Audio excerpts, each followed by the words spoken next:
This is the PR Podcast, a show about how public relations helps you tell your story to the world. We talk with great PR practitioners who have the skills, creativity, and just plain savvy to get their clients noticed. Now here's your host, Jody Fisher.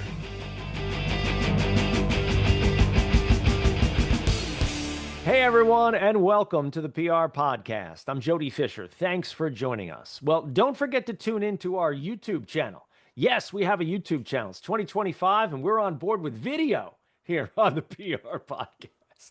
Sorry, just self-deprecation just runs in my blood here. But check out the YouTube channel because it's always more fun to watch. We're a video society now, right? Everything is video. Nothing is just from the radio guy, the old radio guy. Nothing is audio only anymore, except maybe if you're listening to this on a podcasting platform. But YouTube is a lot of fun. You get to watch episodes of the PR Podcast as well as listen to them. I think it's far more engaging. And it's easy to find. Just go on YouTube and type in the PR Podcast. Just don't forget the, because there are a lot of PR podcasts out there, but there's only one, the PR Podcast. So check us out there. Like, subscribe, hit the notification bell, and all the things that the streamers say, but do check us out there. All right, on with our show for today. We got a great guest. James Colistra founded Wonderfish after spending the last 20 years at the intersection of marketing and media. Early on in his career, he served as a marketing manager at The Economist and eventually became the executive director of integrated marketing at Forbes. There, he created content-driven campaigns for some of the world's most influential brands, while also launching new events like the Forbes Under 30 Summit and podcasts like Steve Forbes' What's Ahead. James, welcome to the PR Podcast. It's great to be here. It's great to be sort of virtually in the PR garage. So thanks for having me. And I love your setup there. You got the Wonderfish logo right over your shoulder. I have to give credit to my wife. She actually had that made. She surprised me about a week ago with that. It's like a custom wooden sign. So I'm really excited about the sign. I love it. It's so important to have. I don't know about you. We're going to talk about you in a minute, but the blur background bothers me on the Zoom calls and everything. Yeah. I get it. Sometimes you're in the car or whatever and you want to blur the back. That's okay. But like for your regular setup, I really admire, right? You got to have something cool, and I really admire yours. Oh, I appreciate that. Thank you, Jody. Let's talk about you now. Tell us about your background at The Economist and Forbes. Now, you were on the marketing side, right? Not a journalist, but tell us about your experience there. Yeah, I was on the marketing side, but I do believe that marketing, sales, PR are also intertwined as far as the skills that you're using, the techniques that you're using. We're ultimately all trying to do the same thing, which is to convince someone to make a decision, to make hopefully a positive decision in our favor. In the form of PR, we're doing it in the sense that we want to convince them to cover ourselves or our client, right? And to convince them that they are worthy of the coverage, right? But when I was at Forbes and then beginning at The Economist, and I was at a few other places as well, but I spent about a decade at Forbes from 2014 to 2024. I was on the paid media side, really. And so we did a ton of content. So storytelling was extremely important.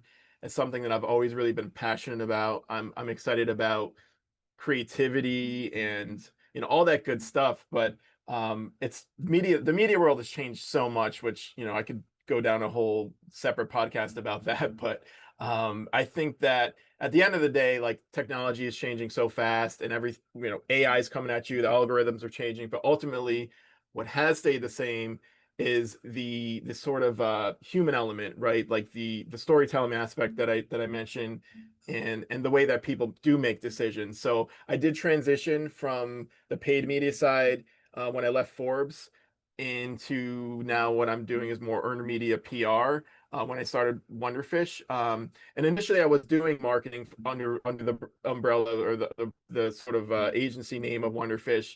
And then the reason I transitioned, I'll just quickly mention, is because as I was talking to a lot of different founders, because at Forbes I was working with a lot of bigger brands, a lot of these smaller founders who don't have a lot of big budgets. One of the things they kept asking is like, how do I get in Forbes? How do I get coverage? It's kind of like a mystery. A lot of people don't really understand how it all works and don't even really know what it means. Like, what is in media? How do you get it? How do you get the credibility by getting covered? And so I started to just do it myself. And I was, started out just helping them, connecting them with some people in my network, getting some coverage and stuff. And then I was like, I could do this. This is kind of fun. And then I started, and to this day, I still do traditional earned media PR, and I love it. But I could get into why I'm really focusing right now on podcasts, and I created a product called the Podcast Power Circuit. So I could Yeah, get let's into that. talk about podcasting. You and I were talking just before the show about how podcasting, I think the lifespan of podcasting has its ups and downs, right? If you Hmm. rewind the clock to, oh my gosh, 25-ish years ago, when the iPod first came out, for you young kids out there, yes, there was a thing called an iPod that just did audio, and that's all it did. It was like 1,000 songs in your pocket. Go watch the Steve Jobs intro of it. Yeah, Um, but podcasting was big at that time, right? It just yeah. exploded. And there were all different types of podcasts. And I remember listening to them when I was riding the train back and forth to Manhattan.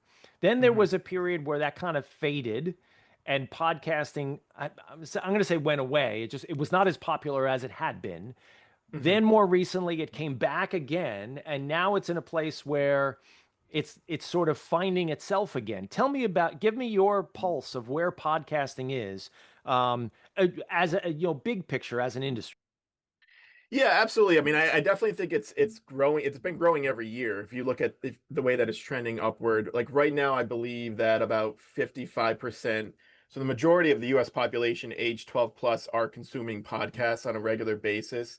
So I believe it's coming into the territory of mainstream media. But podcasting is very interesting because it has that long tail, that bell curve effect where, at the top you have these like mega shows like the Joe Rogans and now we saw Taylor Swift went on the New Heights podcast, right? The Kelsey brothers. And these are mega shows, right? That are demanding a ton of attention in this fight for attention that we all talk about. But then you have, I mean, close to 4 million. I've heard numbers of upwards of even closer to 4.5 million of total podcasts out there. So you have so many podcasts, and the majority of them do have smaller audiences, and so it becomes this idea of like you really have to figure out like what are the right shows if you are someone who wants to leverage them, which I could get into. But yeah, in terms of the overall growth, it has been gradually going up. I remember, I think 2014, the true crime podcast Serial came out, and that was like a mega Love hit. that, man. That was Yeah, huge. yeah. And I think that was actually the year that I started at Forbes. And I think that was like when people started to really take notice and sort of say, okay, this is like a little bit different than just like sort of a niche like sideshow thing. And I think even in the moment that we just had with Taylor Swift going on New Heights, where that was like a record breaking moment where I think there was like 1.3 or something million like concurrent, uh so people watching at the same time because they tuned in live, and then after the fact, like within like 24 hours is like over 10 million or something. I don't know the exact numbers, but it was like Guinness World Record.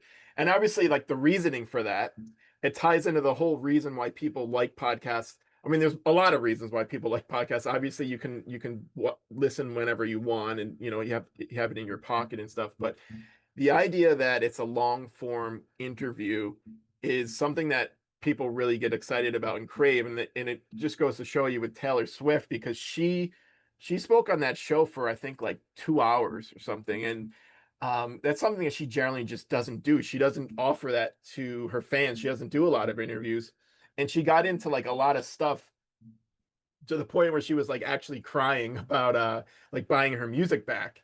And you could, if you look at the comments, people were thanking her. They're like, "Oh my God, thank you, Taylor. This is amazing." Like they were just so excited because people really crave, like in this day and age of like the quick sound bites and the reels with like, and that's sometimes creates a lot of problems too when things are like out of context and you don't really have like full explanations of things. So I think this long form content has a really nice place in the overall media landscape, and it gives you the opportunity to tell full stories, not to be sort of truncated. And yeah, that's what I'm most excited about when it comes to podcasts in general. You mentioned Serial, which was a very different type of podcast. It was almost like Well, it was a serial type of show, right? Yeah, Serial, which was the name of it. But it was yeah, episodes, serial episodes, yeah. in this long form story. It was not an interview. It was based on interviews. There were interviews inside the show, but it was very dramatically scripted, and written and Produced, researched, and it was all factual too, which was really neat. right. But point of my question is that there are different types of podcasts. Not every podcast is two people like this, right? Two people talking back and forth. What other types of podcasts are there out there that you can avail yourself of? Yeah, I mean, this is something that I'm learning about because I just launched the podcast Power Circuit in July, and I mean, I'll be honest, most of the podcasts that I have gotten my guests on have been like the solo interview like this. And so I'm still trying to learn about, other formats. Like obviously some might be more of like a panel discussion, or you have, I mean, you have a lot of other types of shows that maybe don't necessarily accept guests.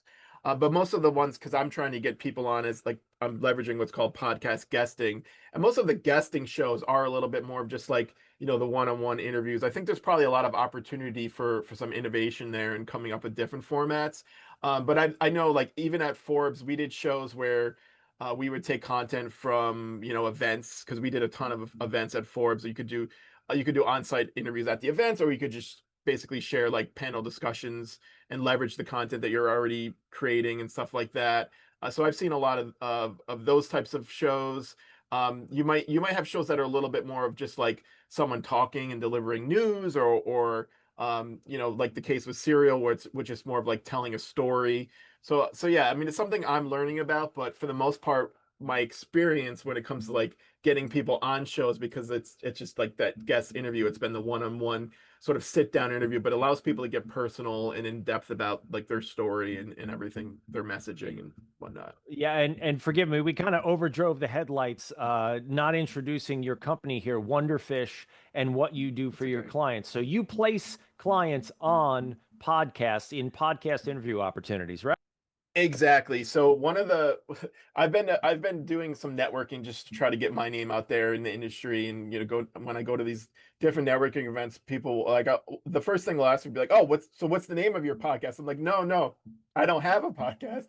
And then I'll talk to other people and I'll say like I'll explain what I do, and like 90% of the people, not maybe not that high, but a lot of the people that I talk to will say, I want to launch my own podcast. And I don't like necessarily like talk them off the ledge, because I don't think there's anything wrong with launching your own podcast if you have the time and the resources. It is a very resource. I mean, you would know, like Jody, you have your own show. Like it takes a lot of time to do it, right? And I'm sure there's money involved, and depend how highly produced you want it to be and stuff. So podcast guesting, and like if you're doing it and you're trying to leverage it as a way, and this is what I do, is I get people on the shows, and I basically, the first step is to identify the right shows that reach their ideal audience of who they want to communicate to. And then the second step is, well, obviously doing the pitching and presenting them in the right way, booking them, coordinating the calendar. So there's a lot of back and forth that goes with that. And then I prep them for the shows, get them ready, and then take that content, that long form content, and turn it into social cuts and short form content. But I think if you don't necessarily have to use someone like me, right? If you wanted to do it yourself, you could there's definitely people that are DIYing this. It just does take more time. There's a lot of behind the scenes stuff that goes behind it. But there's no reason you can't, identify shows that you want to go on and pitch them. But what I've created is more of like a system that basically delivers it to you, right? Where I'm like creating consistent opportunities that you can either like every week, or if you wanted to do it every other week, or if you even want to do it twice a week, it depends like what frequency you want. I could create this consistent cadence, and then it basically fuels your content engine on your own channels. LinkedIn is probably the biggest one that we've been working with so far. Let's dive in on something that you just said that I think is so important, which is identifying the right podcasts. And that's what we do Mhm. in PR, right? Is we identify the right outlets, whether it's a newspaper, or a TV station, or Yeah. a column or a magazine, whatever. You're going after your audience where your audience gets information from. But Mhm. identifying the right podcasts is not so easy. You just mentioned there's 4 million podcasts out there, And not everybody's going to be on the Joe Rogan show, for example, right? Yes, How do yes. you walk clients through identifying the right podcasts? And without giving away any of your secrets, how do Yeah, you do yeah. it? So there are a number of different databases and tools out there, and I have access to a number of them. But the problem, though, is that they're so inconsistent, right? And so, just to give you an example, one of the ones I actually really like is Listen Notes.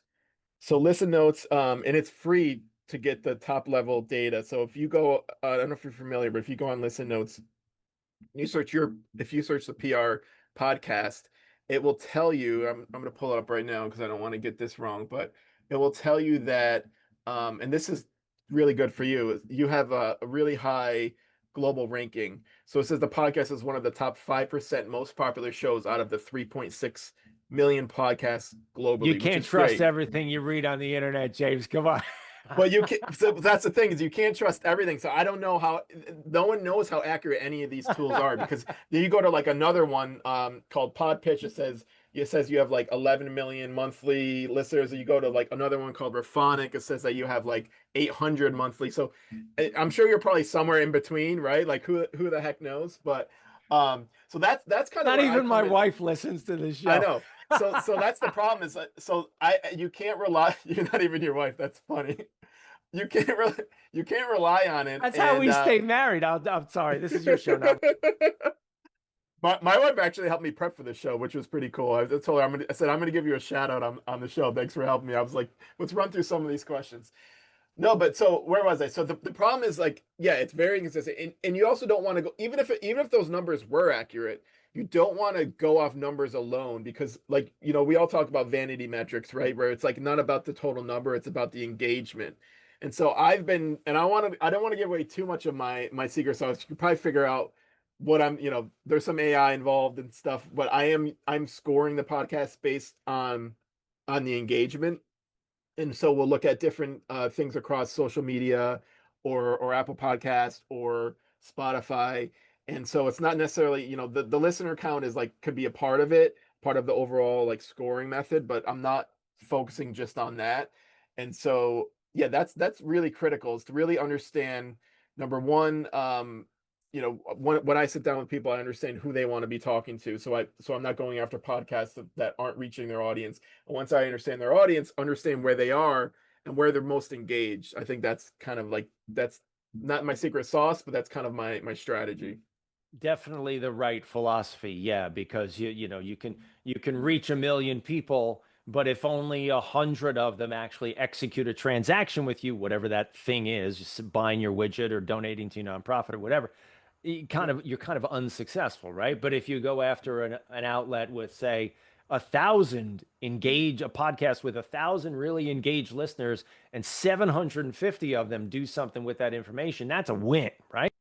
Exactly, exactly. It's really about the quality, not necessarily the quantity and what they're doing. And then I've learned that even some people, some clients that I've been working with have gone on shows that the all of the signals are saying that they don't have even 1,000 listeners, and they're getting like 5 leads from it, because it's their ideal audience.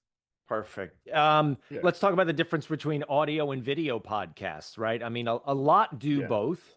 I think, yeah. a lot do what we do here, which is we throw it on audio podcast platforms, Apple, Spotify, places like that. But then we Mhm. also throw things up on YouTube. Do you see podcasting channels doing the same, doing both? And what's your philosophy on the value of audio versus video? Is one better than the other? Sure. Well, I think they're both super valuable. I think that now I'm starting to see, I think the majority, I don't know the exact percentage, but I would say it's probably it's over 50%, definitely over 50%. It's probably closer to 75% of the shows now are incorporating video. And for some reason, I haven't quite figured out what really drives this, but there are some particular clients who like only want shows that are video. And I think sometimes people feel like it adds a little bit more of like a validity, or like a credibility of like, oh, they're on YouTube or whatever. And I know YouTube is like much harder uh, to build up the audience engagement, and so I think a lot of shows are like doing really well, more so like with the audio, and having like a good subscriber base, or followers, or whatever you want to call it, on Apple and Spotify. And then so sometimes it could be a little bit misleading if you look at their YouTube and there's not a lot of traffic or views or whatever, but they might actually have a lot of people listening to them. But the value, I think, for me, of video is, I like when they have a video, because then you could take and you could cut that up for social and put that on your own channels, like YouTube or LinkedIn. And that's something that we help people with. It's like, not that it's hard to do, but it's just one more thing that we take off their plate, is being able to give them something to share. And video is very difficult, I found, on LinkedIn, in terms of getting engagement. We found that lately with, like, I don't know what it is about the algorithm or whatever that's not loving video. But even if, like, the way I look at video is, like, even if you're getting, like, say you did a regular post and you got 10, 20 likes, and did a video and you got 5, like, those 5 people, if they actually sat and you watched your video, I think that's more valuable than someone that just, like, skimmed your post. So you can really get engagement that way. And it's also, when you're talking about cutting video up and putting it on social, critical. Absolutely. So glad to hear you doing that. And Hmm. because I think a lot of people don't think about social media in that way, about, taking a piece of content and making it do, multiple duties, across Exactly. multiple owned platforms. But talking about, sort of counseling clients into what the payoff is going to be. This is a super awkwardly formed question, so I'm going to take like Sure. the long way to get to what I'm asking you here. Um, People think that I go on a podcast, everyone's going to click on, people are going to hear me, they're going to click on my thing, it's going to be instantaneous. It's that easy Hmm. button, right? Yeah. How do you counsel them through the thought process, the philosophy, the emotional entanglement of Yeah. what the podcast is going to do for your brand? Yeah, so that's a really, really good question, because and it definitely depends on that individual and what their overall goals are, right? Because, I mean, there are some people that, and it depends, like, what their average deal size is and the lifetime value. But I'm the type of person that, I'm not the guy that's, like, saying, oh, this is just about brand building, or this is just about the thought leadership, because, like, while that's super important, that those are things that do take a lot of time.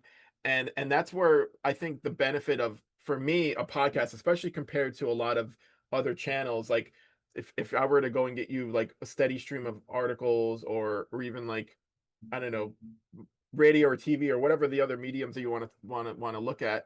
The difference with a podcast is, while it does provide that top funnel sort of brand building and awareness and things for people that aren't really in the buying mode yet, it does provide an opportunity, if you have the right call to action, to drive people down the funnel, right? Like, lower to sort of mid to lower funnel individuals that are ready to buy. And so one of the things that I'm always guiding people is, like, have a really clear call to action. And it's something I actually need to get better about myself. Like, I just started doing more podcasts myself, because I want to practice what I preach. And I don't really, even, to be honest with you, even have a great call to action right now. But if you have something that's like, go to my website and, here's a free guide, or whatever it is that you're going to get them to put their details in, right? That does provide, there, you are able to get leads that way. And so, and I found that with clients, that once they started to implement that, and like, this one guy that I'm working with, Jake Holmes, he's an AI strategist. He has a call to action where he basically just says, like, the first 3 people to email me are going to get a free 30-minute consultation. And he's actually getting people to do that, because people, like, oh, okay, I can do that, like, it's free or whatever. So if you yeah, you can sort of play and test different call to actions out too. Yeah, for sure. So how are you counseling? And you were talking about prepping to come on this show, which, this is a Yeah, conversation show, right? Not much prep exactly. needed. But we prep our clients, right? I do, you do, Yeah, to help them do the best that they can possibly do. What are some pieces of advice you can give to people who have landed a podcast? They're going to be going on to a show. You talked yeah. about a call to action just now. What are some of the Mhm. other things that people need to think about, that are specific, maybe specific to podcasts, about Yeah. conveying when they go into an interview opportunity? Yeah, this is something that I always have to think about myself because, like I said, I'm going on podcasts myself. So, but I think it's good for me to learn like what works for me. And one of the things that for my own use case that helps me is like remembering to slow down, number one. Because I think when people get nervous, this is something that like naturally people will speed up and start to talk faster. You're sort of like fight or flight kicks in, and you start flying through a number of different things, and you start trying to, oh, I didn't mention this, oh, I want to mention this. Like, just slow down, you know take a deep breath, have a conversation, right? And I think that's super important. But just be confident, like, and the more you do, the more confident you're going to be. But like, I kind of see myself almost as a coach with the clients that I'm working with, because some of the people that I'm working with have never even been on a podcast. I mean, it varies, some have been on dozens, right? But sometimes you just need someone to sort of coach you, to get you in the right mindset, to tell you that you're doing great, you're going to do great, don't forget to say this, don't forget. And so sometimes you just need someone to kind of be in your corner. Even if that is your wife or your husband or whatever. But yeah, just think about, there's a few things that I would say to think about too when before any podcast. Number one is like, obviously like common sense, but like what value can you provide to that particular audience, like that they can go home and like basically use today, right?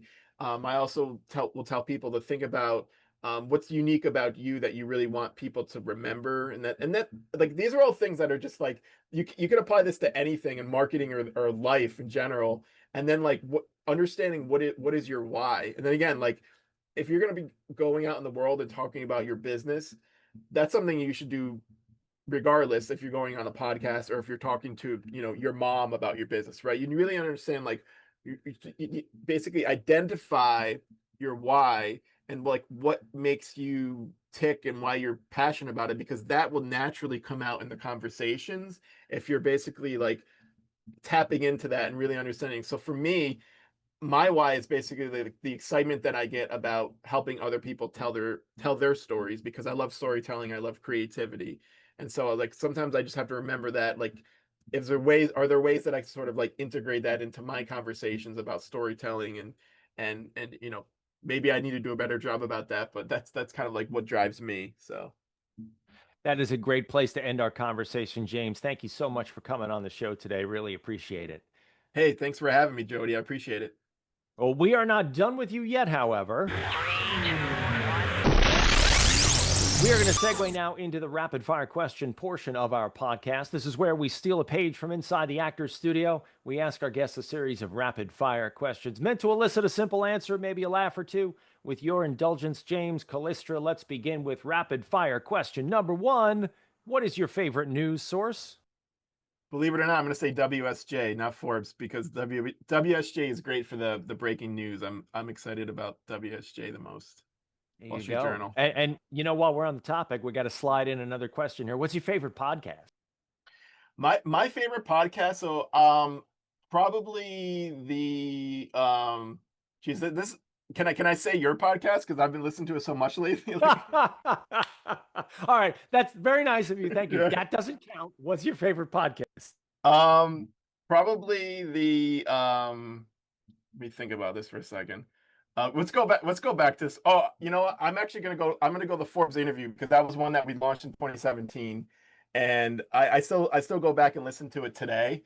But Steve Bertoni is like, he's kind of a friend of mine that I work with at Forbes. And he came out with that, or we came out with that podcast in 2017. And I'm kind of sad that it's not still alive, but like I will go back and listen to episodes all the time, because he's interviewed some of the most like influential people that are like rising stars, and now we're kind of like super super well known in the industry. So There you go. yeah, Got the plug in.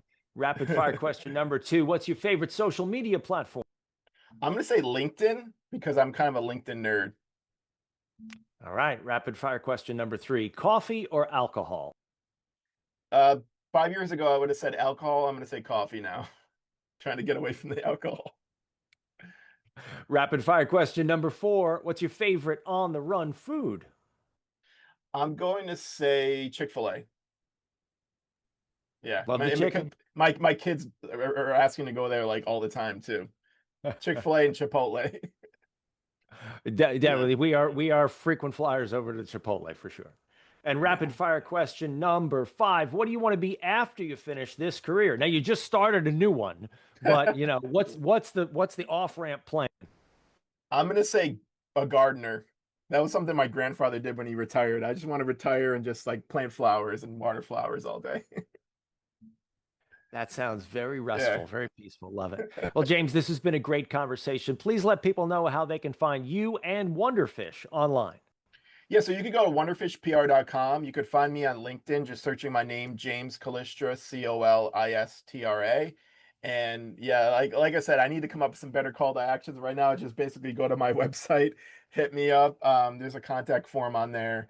If you have any questions, you could fill that out, or you could shoot me an email, jcolistra@wonderfishpr.com. So That sounds great. And that's the easiest call to action you can give, right? exactly. Thank you, Awesome. Jody. James, thank you. Thanks for being on the show today. And thank you, everyone, for listening. Please remember to subscribe to the show, connect with us on Facebook, Twitter, Instagram, and TikTok at The PR Podcast, and send us a question or a comment. Our intro is by Christopher Apple. You can find him and his fantastic photography on Instagram at Christopher_APPOLDT. Check him out there and hire him for all your photography needs. You can find me online at Jody Fisher on all the socials and on the web at jodyfisherpr.com. We'll see you next time on the PR Podcast.